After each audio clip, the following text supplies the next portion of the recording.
So hi guys, welcome to episode 11 of the Sports Lounge on Elected TV. For those wondering what I was doing, that was Nicolas Pepe's celebration for Arsenal. He finally got his first goal after 6 games.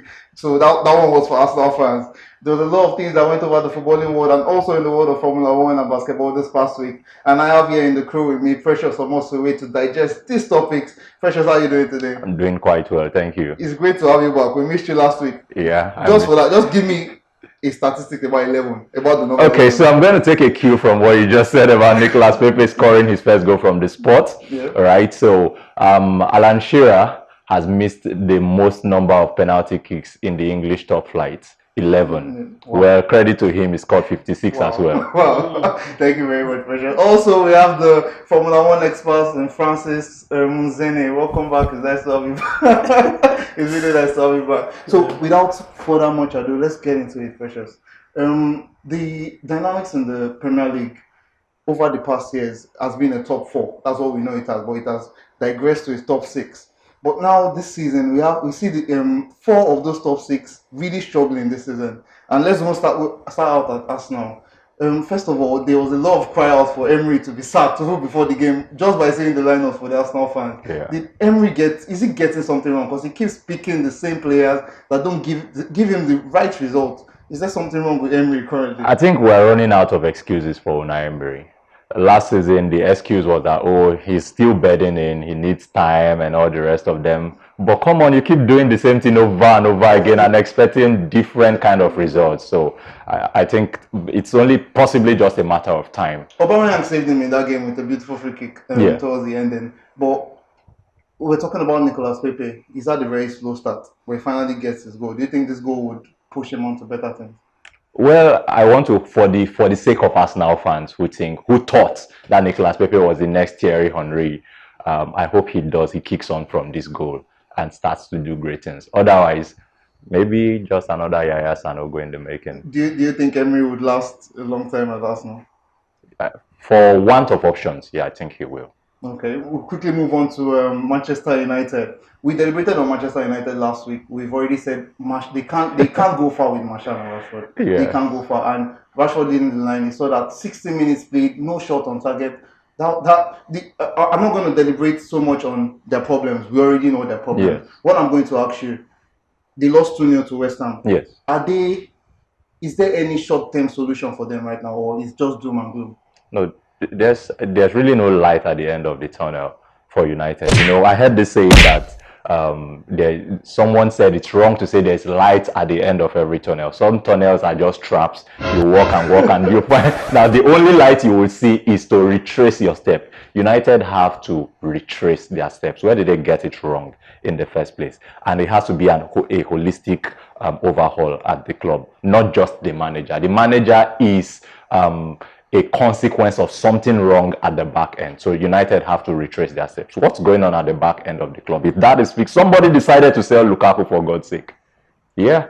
And Lingard was the one. Lingard of all things. You needed a goal and you are bringing on Lingard. As a United fan, it would have been really frustrating to watch that Lingard, someone that has not scored a goal, one goal this year, was the one coming on to replace Lingard is still young.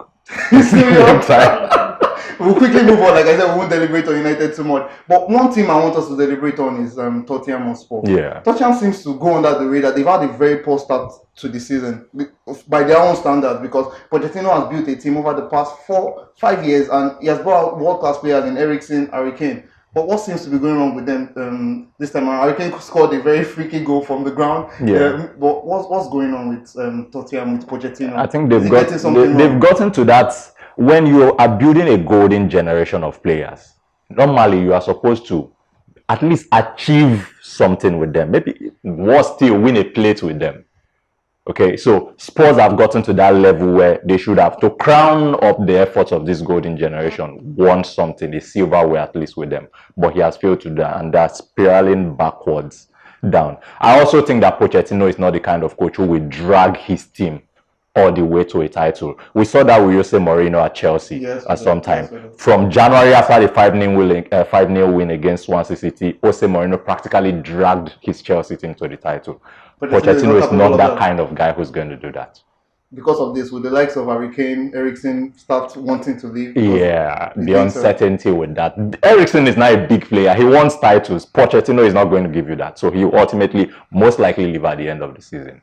So before we leave the discussion about the top six, do you think there's going to be a change in the top six? The likes of Leicester. Are you sure we don't have up to a top 10 already in the Premier League? That's the Premier League for you. Yeah. It just keeps expanding because of the talent we have on display. But do you think there's going to be a We change? have a breakaway top two. Anything can happen after those two. I don't know. Liverpool, Chelsea, Spurs, Chelsea, Man United. The most likely will be, I know Chelsea is going to make it. They won't drop out of the top six. But I can't vouch for Manchester United. Sorry to break the heart of all United fans. I also can't vouch for United. Yeah. One team you do not mess with or you do not critique is Manchester City. And we saw that emphatic 8-0 win. De Bruyne was amazing on the day. Is De Bruyne currently the best midfielder in the world? 7 goals, 7 assists in 6 games. You want to agree? He's the best right now. He's the most influential right now in terms of numbers. He's the most influential currently. Yeah. To the other consistent number 2, and that's Liverpool in that top 2. They're currently topping the table. No loss yet, nothing yet. Can they finally win? They're doing things that they didn't do last season. This type of games against Chelsea, they would have lost it last season. But I mean, Liverpool escaped against Chelsea not because they were fantastic. They escaped because of Chelsea's profligacy in front of goal. Not every team in the Premier. We saw Norwich City punish Manchester City last weekend. So last 2 weekends. So not every team will forgive you like that. Liverpool lost just one game last season. City lost 4, I think. So they lost 4 games and they still went on to win the Premier League with so many points. So it's not about drawing games. It's about the fact that City will win. This will not be the only high-scoring game City will have this season. Yeah. They won 8-0 against Watford. Let me tell you something about Manchester City. Okay. They've scored 18 goals from open play and then added 3 from set pieces. Only Bournemouth, who have scored 5 goals from set pieces this season, have scored much more from set pieces than Man City. It tells you City have a rounded team. But that's really weird to see because I mean they have some very short. Unlike Pep Guardiola's teams, now, right? Yeah. It tells you something about this. The Pep has adapted to the Premier League. Last season against Burnley, the game where I believe they won the Premier League, Pep ended that game with 3 centre backs. That's against his philosophy. The man is learning. The man is changing. The man is changing the face of the game in England. He's a brilliant manager, isn't he? But you can see the Premier League for a lot of drama this weekend. We'll quickly go on to Emmanuel Sebastian now, the king of grassroots. Did the Super League bring as much drama as the Premier League did? All right, I'm pretty excited. You know that excitement as a kid when you're growing up, approaching the festive period. That excitement you feel, when you see that yes, Christmas is approaching. That is how excited I am about the Super Regional League this past week. The fixtures played, it was pretty intense, and a lot of changes in the table, like we've been seeing prior to the show, and it was a victory for so many teams. For some teams contesting for that top 4 spot. Remember, I told you in the last episode of the show that it's no longer going to be a Super 6, but rather it is going to be a Super 8. The top 4 teams from each group standings coming up against each other for us to decide who the undisputed champion is going to be. Now, in the past week, we saw the victory for D-Pros up against AEU. We also saw victory for the Royals and victories for Emedinho against Surulere Warriors and China Sun Stars winning. In the other fixtures as well, we saw victories for the likes of Sporting FA. That was the game of the week for me. They were 2-0 down against FC Hatta. And a player who haven't been in the goal scoring party for Sporting FA came up and scored 2 goals. I'm talking about Martins Ono, the number 10 for Sporting FA. It was a wonderful game, winning that game by 3-2 for Sporting FA. We also saw victory for Adonese Stars and victory for Spring Soccer. Now, looking at the group standings, that is where the drama is. Now, looking at Group B, we have Dominion Hotspur in top, Starbase in second, Hatta in third, and DRV in fourth. That is where the drama is. And looking at this Group B standings, the top 5 teams can still make it to that top 4 spot. Now, DRV have 1 game to play, and all the top 4 teams rather have just 1 game to play. And these games can be played simultaneously, like we see in other leagues.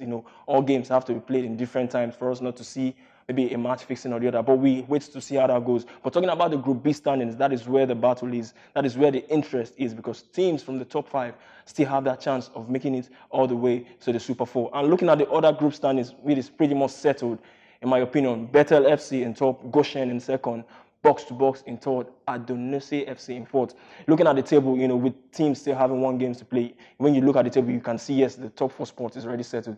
So Group A, the top 4 teams, those are the teams that are pretty going to make it into the Super 8. But we look at the Group B standings, which is where the excitement is, the drama is. We wait to see who our champion is going to be. And talking about a little updates of the league, the 7 teams, the top 10 teams from each group is going to make the Sule Regional League 1 for next season, while the 7 teams from each group is going to form the Sule League 2. So teams who don't want to go all the way to League 2 will still have it to battle out, while the teams who want to make it in League 1 are the top 10 teams of each group. Now, talking about the Mikura tournament, like I mentioned last week, it was just one game yesterday, just one game. We saw Prince Ferdinand up against Additional Street, and it was a 1-0 victory for Prince Ferdinand. There was no game today, yes. But pretty much as the show goes on, I'll be bringing you a little bit of history about the Mikura tournament. This is the 5th edition currently ongoing, but we'll be telling you, we'll be hearing from the manufacturer himself, from the president who came up with the idea of this Mikura tournament as the show goes on. That'll be all on the Grassroots session of the Sports Lounge show on Liberty TV, and it's over to you guys on the lounge. Thank you so much, Emmanuel Sebastian, looking so good in your cap and white t-shirt. Anyways, we're leaving the world of football for just a little bit. So there was a race in Singapore this past weekend, and what we can see is Ferrari winning the past 3 races. Is this going to have a major effect on Lewis Hamilton's final year ranking? Okay, thank you for giving me that. It's not going to have any effect. Currently, Lewis Hamilton the distance between them is 96 points, between Lewis Hamilton and Leclerc. 96 points. And we have only 6 races to go. So it will have to take Leclerc to win the next 6 races, amassing 25, 6 times. And for Lewis Hamilton to probably win 1 or not even getting the point at all, which is not possible. So it's not contestable. Lewis has it. So take us through the race. What happened in Singapore? Okay, so Singapore, we all know, we've watched Crazy Rich Asians, the home to the richest people in the world, home to the most exotic hotels too in the world. I mean, I could see people watching the race 245 feet, 245 meters in the air in a swimming pool called the Infinity Pool. Yes, at the 5-star Marina Bay Hotel. I mean, imagine what that could do if we had such things here. It's unfortunate that even in Nigeria, don't know about Africa, probably West Africa, but we don't have a grade A road. So we cannot even think of, talking to the FIA, the Formula One authorities, to come over here. They will just hiss, So we need like a Formula One, a grade A road to be able to host such events. I mean, these events will draw as much as 10 to 40,000 people. Imagine the numbers of people that stayed in that hotel to come and watch the race, and to both watch the race on track, which I mean the hotel stands right next to the track, and to watch the race from the hotel. So, and a night in that hotel is about $396 per night. And so imagine if we had that in Nigeria, what it would have done to our economy. That would be a lot of imagination. If Lewis Hamilton is driving on Nigeria road, we just enter a photo. Some people put their hand, let the car climb their hand. So anyway, the race was really awesome. I mean, going into the race, we knew it was going to be a very tight one because it is seemingly, Gasly said it is the most difficult track to overtake. I know that it's the most difficult track to overtake on the Formula One calendar. So once you are in front, you have the floor. And that is exactly what Leclerc did. He came out on pole, front runner up, and first into the corner on the race day, took the first turn, and he determined the race pace. I mean, some of the drivers behind were complaining, we are too slow. They didn't know what was going on. Aside from that, it was a really hectic thing, as I always say, how hectic it is, more than, it's more hectic than some other sports. But it was just like imagine driving through a tunnel 3.1 kilometer long in hot air, very hot air. And that's what those guys were doing. Even if the race was brought to night time, I mean, you can see how bright the the track was. They had used 1,500 light projectors to illuminate the entire thing. I'm sure you would, if you were in space, you could watch that race from space. Wow. Yes, yes, was that bright. So Leclerc determined the whole race till a certain point where they had to pit those cars, and at that point, the team, people would say, why would they have pitted the second runner first? No, that is a strategy. Usually, you see when the Mercedes teams want to pit cars, they pit the first runner up. It's because they have the championship runner in their team. Where you don't have the championship runner in your team, you do it not for the championship, but for the team. So they pitted Vettel first, and Vettel undercut Leclerc, and Leclerc screamed on the radio during the race, letting the team know it's not fair. He wasn't happy about it. And Lewis Hamilton, I mean, he was running in second. He was doing a great job chasing down Leclerc. I mean, the Mercedes car had the race pace to win the Grand Prix, but wrong decisions, like a very, very bad tactical decision. The Ferrari cars both pitted, and they allowed him to keep going on a tire that was almost dead. So that just cost him the race and took him way back, and in the end, he finished in fourth place. Okay. So Francis, I want to ask you. Let me bring in the Premier League and go to it now. The EPL has become more like a two-horse race. Do we have something similar in Formula One? A two-horse race? Yes. So yeah, I guess you're talking about Mercedes and Ferrari. I don't even know. No. This season alone, Lewis Hamilton has won 8 races. Vettel has won 1. Bottas 2. That's a one. Vettel, Leclerc 2. It it's cannot. just one horse. It's a one-horse race. I mean, Vettel, who is 4-time world champion, took him before he won this previous race. Yeah. It took him 392 days Interesting. to win it from his previous win. So it's not a two-horse race. A one-horse race. But before we leave Formula One, I have just one last question to ask you. You said roads are a major determinant for where the organizers pick. Yes. What else are the other? I think we'd like to know what else are the other. Before the organizers say we want to organize this race here. Yeah. What are the other determinants? So roads, very important. Like, they need to be able to specify this place would fit the criteria and all that. Aside from that, sponsorship. Someone needs to be able to sponsor such events, which would run into billions of dollars for that one race. And then what else? A place where people can sit next to the roads and enjoy the race. Then good hotels, good services, not all this traffic we're having everywhere. So I guess those are the major determinants. So thank you very much, Francis. So, for like Francis said, Lewis Hamilton is a major man and he's not coming down anytime soon. But from one amazing sport to move to another, it's court time with Ayatunde Onabolu with the best of basketball. What's up, people? Thanks for having me, and guys in the studio, you're welcome to the greatest sport in the world. You can come to San Antonio and beat me again. Don't mind me, man. Hello, basketball fans, and welcome to the best of basketball. With me, Ayo on the Sports Lounge, Julian Elegbete TV. Thanks a lot for tuning in. As always, in the past few episodes, we've been talking about the concept of decisions, right?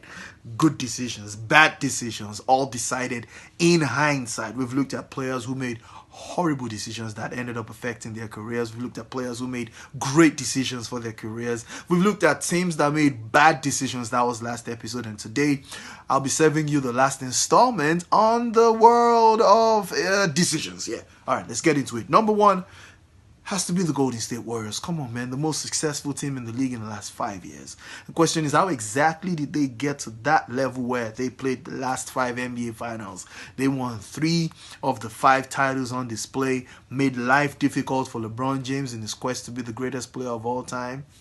Michael Jordan is probably saying thank you very much, Warriors, wherever he is right now. But how did they get there? I mean, it was a combination of great decisions, great draft picks, and some super appointments all across board. Now, a little bit of history. Peter Gruber and Joe Lacob bought the Warriors in 2000, and they had a they had a blueprint of getting the Warriors to become champions in 5 years, which they actually achieved. And it was a combination of great draft picks: Stephen Curry in 2009, Klay Thompson the year after, Draymond Green in the second round, signing Kevin Durant in the offseason of 2016. All this put together, combined, and formed the dynasty as we have now known them to be. But the decision I'm focusing on is the appointment of Steve Kerr as the head coach of the Warriors in the year 2014. At that time, he had retired as a 5-time NBA champion, even though he was a bench player all his career. At that time, he was an NBA courtside reporter for TNT, right? And he had worked as an assistant to Greg Popovich before. But then the Warriors decided, let's get this guy. We feel like he can do a great job for us. And I would not go into the details of what happened with the former coach, Mike Jackson, who was fired. That's not important. But for this thought I have for you is the fact that they went against the norm. They did not go for a coach with experience. They hired Steve Kerr, who was a courtside reporter, and of course you know how it turned out. 3 titles in 5 years, attending all 5 NBA finals, and the fact that their brand of basketball grew to become the most enjoyable brand of basketball we've seen in the NBA over the last 5 years. A lot of ball movement, motion offense, setting screens, and guys shooting the basketball. Steph Curry changing the league and how defenders react and making them guard him from 90 feet on the floor. So that was incredible for the Warriors, and I must give them a lot of credit. A lot of people have written them off for the new season, but I'm going to say, well, you have Steph Curry on the team, you can be sure some MVP type performances will definitely be on display. Number 2, when you mention the Warriors, the next team that comes to mind has got to be the Raptors. They are the reigning NBA champions, and Masai Ujiri, the president of the team, made some huge decisions. Yeah, number 1, at the start of last season, he traded the best player in the team, DeMar DeRozan, to San Antonio, along with Jakob Poeltl, and they got who? Danny Green and Kawhi Leonard. And now you might say Kawhi Leonard is a big time player. Yes, he is. But the season before that, he barely played for the San Antonio Spurs. He was not happy with the way they treated the injury he got while playing for them in the Western Conference Finals of the year before that against the Golden State Warriors. And so Kawhi Leonard demanded to be gone, and the Raptors took a chance on him, despite the fact that they knew he might not re-sign with them in free agency, despite the fact that they didn't know the exact state of his health. He didn't play all the games. He didn't play so many games, but at the end of the day, when the lights were on at the most important moments, Kawhi Leonard delivered and gave Toronto, the city of Toronto, the first NBA title in history. That was huge for them. Another decision Masai made was to hire Nick Nurse.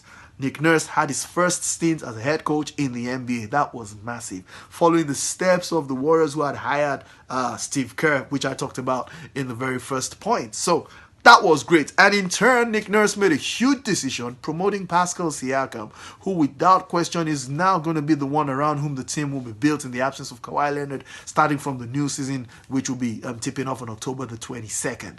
So look at the string of decisions, and it all started with one man, Masai Ujiri, and the ripple effects caused made Toronto Raptors champions. We can go on and on. How about the Chicago Bulls signing Dennis Rodman after the Michael Jordan had led them to 3 straight titles between 1991 and 93, and Hakeem Olajuwon stole the limelight when Jordan retired briefly. He came back, found out things were not the same anymore. Things are not the same. Levels don't change now. You know what I'm saying? But then they knew what they had to do. They went for Dennis Rodman, a man who would not score points, but would grab rebounds, would block shots, would defend with his life, and will hustle for every loose ball. That was massive, and they went on.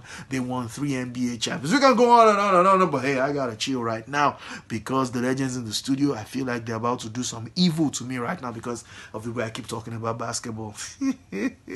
Don't mind me, guys. I'll be with you next episode for another bumper package. I'm not going to tell you what we're going to talk about. I'll keep it a secret just to whet your appetite for one whole week. You know what I'm talking about. Thank you so much for tuning in to the show. Let me hand you back to the legends. I've done my job. Sound the horns.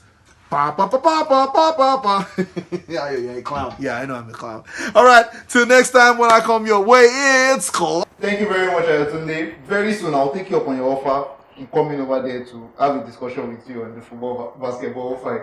So before we go into the UCL games that happened over the past week, if there was one race you'd like to cover, what race would that be? That would be difficult. These races are so awesome. I would like to cover, I think it's the Abu Dhabi Grand Prix, being the last race of the season. I mean, it's so awesome. Like the dignitaries from Abu Dhabi are all present, and you know the awesomeness of the Yas Marina. Sorry, the circuit is called Yas Marina. You know what I would actually prefer that place? The first advert bringing in the Yas Marina was by Red Bull. Ricardo, he drove his Ferrari, his Formula One car in the mall that he had. It was just awesome. And I did bring in something earlier. With the past race, the recent race, Lewis Hamilton actually did something awesome by equaling the number of laps led by any Formula One driver. Right now, the two people that hold that record, Lewis Hamilton and Michael Schumacher, at 147 laps led. So I think Lewis Hamilton is the Ronaldo of Why Ronaldo? Why not Messi? Messi. Why not Van Dijk? Van Dijk. Messi should leave back at the Uno. Lewis Hamilton has left McLaren. Well, anyway, let's get into it. Precious. PSG welcomed Madrid to their home this past week. Yes. They were without their fabulous front three. They obviously needed a miracle. They needed an angel. How did Angel Di Maria responded. Di Maria loves to play against his former teams. He does. Yeah. I thought he should have had a hat trick. I thought he should have had a hat trick against Real Madrid. Do you know one thing that excites me about this season's Champions League? The fact that there doesn't seem to be one favorite. Over the past few years, we've had like three recurring teams: Real Madrid, Barcelona, Bayern, then probably one more team, either Atletico or Juventus. But this season, no team seems to. You want me to be very honest with you? I think Chelsea will win the Champions League. I think Chelsea will win the Champions League. Can we be serious? Yes. Can we go ahead with the show? I've made my prediction, and it's a very bold prediction. Chelsea will win the Champions League this year. Let's bet. Let's do that off camera. Let's do that off camera. Anyway, another important talking point. When would we start discussing Juan Bernat as one of the best left backs in the world? This season already, he's had like 3 assists. Yeah. And he was really fabulous in that game. What do you think of Juan Bernat? Mature, composed performance. Yeah. Let's move on to, quickly to Atletico Juventus. We shot ourselves in the foot earlier in the season thinking Simeone would change his spots from from defending to attacking. But of late, even this past weekend, they drew in the La Liga. Yeah. Although I bet amazing goalkeeping display from the opposition goalkeeper. But how is Simeone reverting back to the defense? Something interesting. Athletic got away back into the game through 2 set pieces. So that's vintage Atletico Madrid. However, if you are a Juve fan watching this show, you should be worried. Juve considered 2 goals from set pieces. That reminds me about Chelsea, Sarri's Chelsea from last season. As at May in the Premier League 2019, Chelsea had conceded 15 goals from set pieces. On that stats table, they were joint bottom with Cardiff City in the Premier League from the most conceded. Now, in the offensive side of the set pieces, Chelsea scored just from 8 goals from set pieces from a possible 117 attempts. Juve fans should be worried about that. Come on, Ronaldo is definitely not going to make that start. Juve fans will really be worried because Ronaldo thrives from those long balls, through balls coming, direct football. But Juve have played a lot more short passes this season. Typical Sarri ball. I'd be worried if I'm a Juve fan. Okay, quickly moving on to Dortmund Barca. It was 0-0. Marco Reus missed the penalty. But Barcelona have not seemed to get that spark yet this season. Over in this last weekend, they lost in La Liga 2-0 to Granada. Messi played. What's the problem in Barcelona? They didn't fix their biggest problem, coaching. Oh. Yeah. So you are also on the Valverde out train. Yeah, he should go. What made... I'm even trying to remember what was the basis of signing Valverde, because he doesn't seem to have any tactical input in the game. He has the right players. Griezmann is an amazing player. He has a good front three. The midfield, with De Jong in there, I mean, he's done a lot in terms of bringing in the right player, but he's not been able to bring it together. Why? There is no element of coaching watching Barcelona play. And if he was, I don't know how things work there in Spain, but if he was in Nigeria, I would say Valverde has a godfather in the boardroom. Yeah, he has absolutely no reason to still be in the dugouts for Barcelona. Yeah, it's really a pity for Barcelona fans. Thank you very much. We've come to the end of the episode 11 of the Sports Lounge. Guys, even Francis Francis' mother has subscribed for the show. What are you waiting for? Please kindly subscribe, share, like, comment. We'll see you guys next week. Thank you very much.